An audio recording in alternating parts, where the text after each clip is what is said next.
The Untouchables of Pakistan. In a nation that had been lulled into political apathy, Imran Khan awakened the masses and brought their attention to the widespread corruption, institutional conflicts, and economic distress in Pakistan. Given the public's unyielding support, Mir Adnan Aziz considers Imran Khan to be an important piece in the political chessboard of the country. Chronic governance. Confucius famously said, "By three methods we may learn wisdom.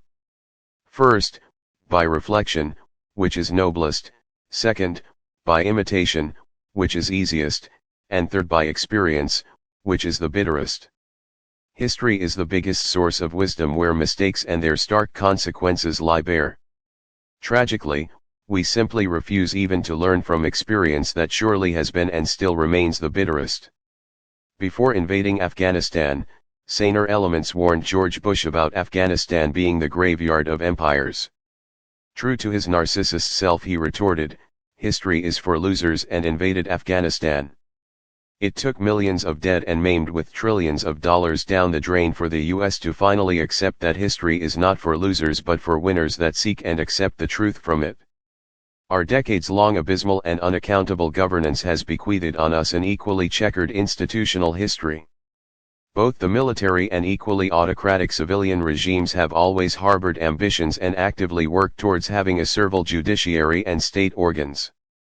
This is proven by the perennial allegations, factual in certain cases, that all top-level institutional appointments are based on self-interest alone. This policy has been pursued by both our military and civil rulers. The consequences have been monumental in disaster and tragedy.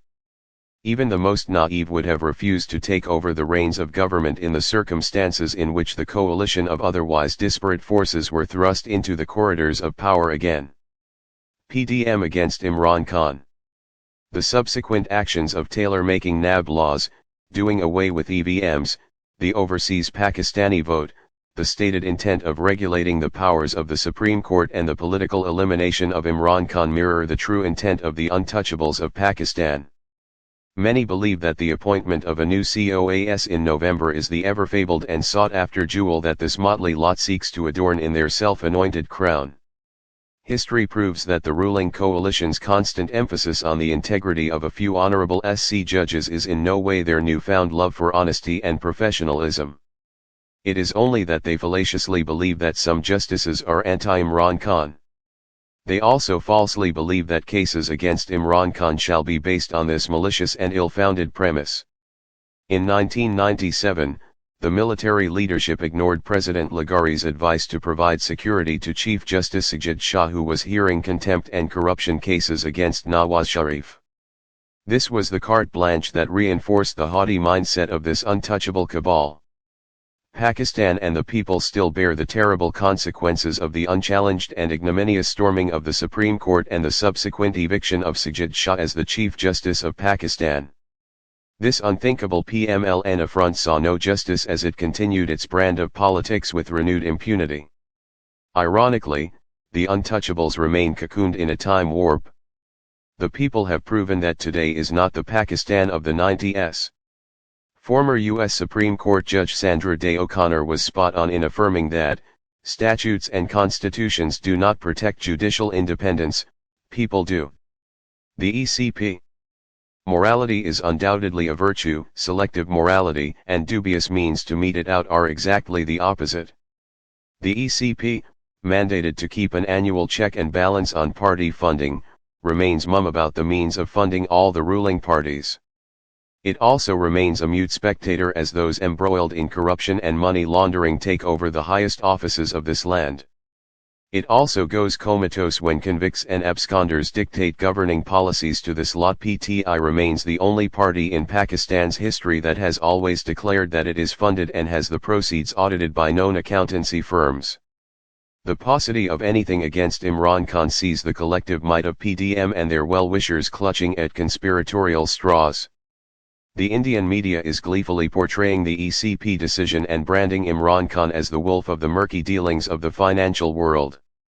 Meanwhile, the COAS, with the ruling coalition merrily smothering their corruption cases and riveted to personal power preservation, personally seeks an economy-saving handout from the US, a country that has been a perennial master and never a friend. Hope. The survival of any nation is contingent on its ability to remain the master of its destiny. Economic resources sustain and boost a nation's freedom.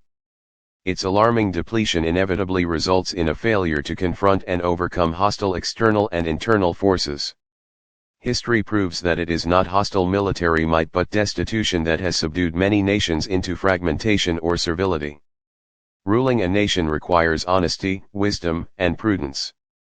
What could be a greater travesty than being in power, the legitimate authority, yet blatantly misusing it for personal gains as has been the norm here? Imran Khan is the hope that has motivated, what had over the decades been reduced to an apathetic multitude to stand up for their usurped rights and become the crucial harbinger of change. The people have proven their trust in Imran Khan by unparalleled public participation and candor throughout the country and through their vote, against all odds, in the recent Punjab by-elections. Like it or not, these facts compounded by a tottering economy is a mayday demanding wisdom and prudence from the untouchables and their promoters. The pipe dream of PDM to banish Imran Khan from politics is as frivolous as it shall be dangerous for Pakistan.